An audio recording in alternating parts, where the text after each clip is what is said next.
Hey you guys, it's Cassie and Tara. It's Thursday, April 4, and we are back with another crypto market update. Okay, so here we are on the Bitcoin chart. This is the 1 hour time frame and we're on the Coinbase exchange. And so first what I want to do is bring you guys up to speed on where we are in the market. And so Cassie and I have been tracking 5 subwaves coming down for wave C down to 59,000 or so. And we've already finished wave 3 and we're currently in wave 4. And so yesterday we put on these resistance levels, and yesterday we were at the top of this wave A. We had mentioned we would be coming down for short-term support at around 65.5. That's exactly what it did. So right here it bounced, and this was our wave B of wave 4, and we're currently in wave C coming up here. So right now we're just trying to confirm the end of wave C and the end of our wave 4 so that we can measure out the 5th wave extension coming down here. So after we broke past that 382 level, I went and threw on that 0.5 resistance level on that same fib set,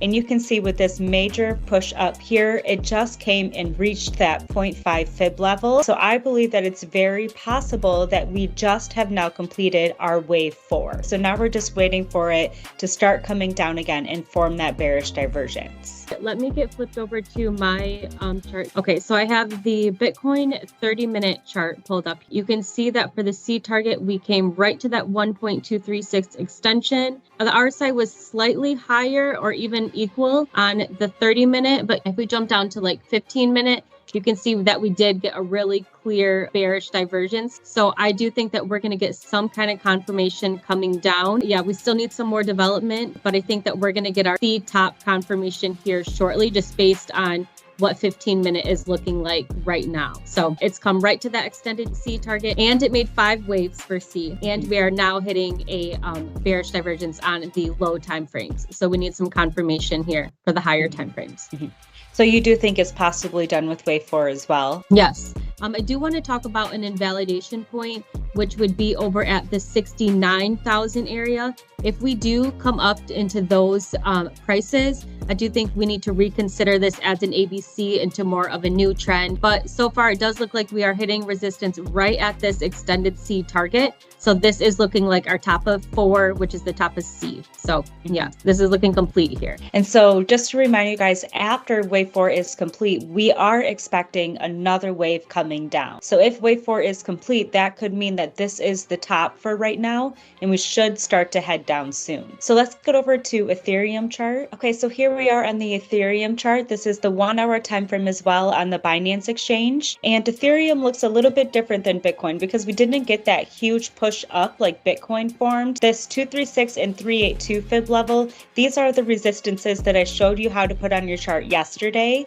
And you can see that Ethereum is sitting exactly at that 382 resistance. And so this is our key resistance level for wave 4. And so right now it's currently sitting at 3375. So on Ethereum, it's almost more clear than Bitcoin in that this is our wave 4. We do have a bearish divergence, at least on the 1 hour or midterm time frames.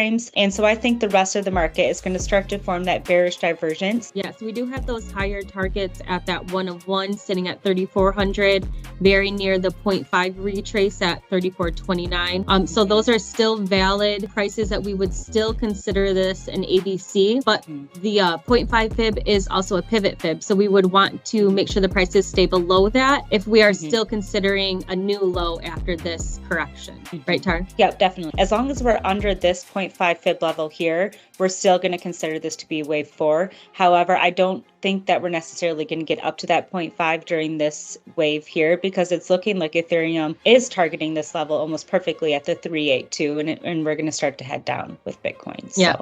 I think everyone's excited to see XRP, so we should head over there now, right? Okay, yes. So I have XRP on the 15-minute pulled up. I'm actually going to get a little bit more zoomed out here. Okay, so we have the 30-minute. What I really want to point out is that even with this bullish news that we had about the stablecoin coming out, we still respected all of our fib levels. So you can see it came right up to our previous 0.5 retrace and respected that at 61 cents. 61.5, and that is our key resistance area. You can see that it pretty much formed a wave 3 hitting that N1 impulse. So it's really hard to determine if this is a subwave 4, we're going to come up and get another test, possibly test of the top trend line again, or if this is all it needed, if that was the target it needed and it made that N1 swoop with the FOMO on that news. So it's a little bit undetermined at this point, but I don't think that we should not expect another retest, but it could potentially be done. So it's a little bit unclear because of that news on XRP. What are you thinking, Tar? Yeah, let me get over to my chart. Okay, so here is XRP on the Bitstamp exchange, and these are the resistance levels that we put on here yesterday. And so you can see that XRP is still trying to target these exact levels here at 597.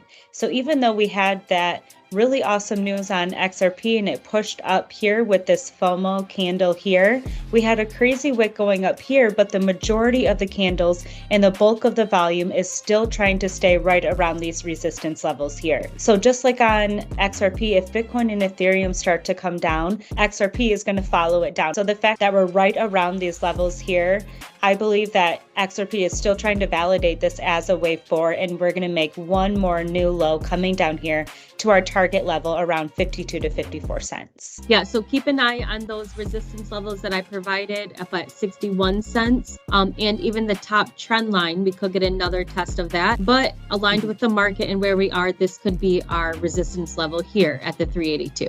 And so for the rest of the day, we're going to be looking out for more signs that wave 4 is finished and more confirmation that we're going to start to come down. And so that would be looking for that bearish divergence on most of the time frames.